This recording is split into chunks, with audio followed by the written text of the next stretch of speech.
Probably uniquely to the field of genetics, the unit of care really is the family. So we're trying to do preventative medicine. We're not just trying to do reactive medicine. And that means things like cascade screening in a family, finding at-risk individuals. In order to do that, you need to be able to talk about the family in depth.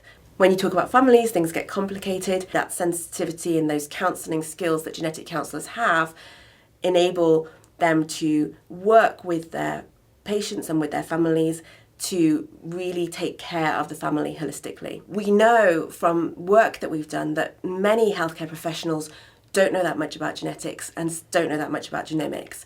So as professionals who are trained in genetics, really genetic counsellors can use those skills not just with the patients that they see, but in training the wider workforce and communicating that information to the wider workforce in a way that's relevant to their roles. One of the things that I do is I teach on the Genomic Medicine Masters Programme, which is funded by Health Education England.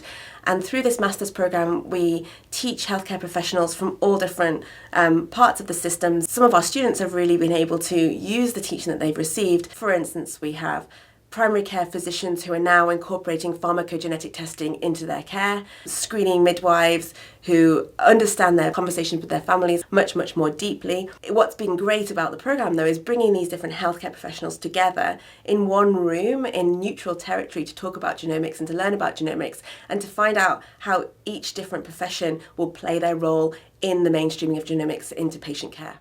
Genetic counsellors are increasingly playing pivotal roles in MDT meetings, which is a great way of mainstreaming genomic knowledge that genetic counsellors have into the wider healthcare team. When we're thinking about mainstreaming genetic testing, we're really thinking about equity of access to care. We need to make sure that all healthcare professionals who might order a genetic test are skilled to be able to order the appropriate test for the appropriate patient. At the moment, a genetic counsellor is very focused on seeing their patients.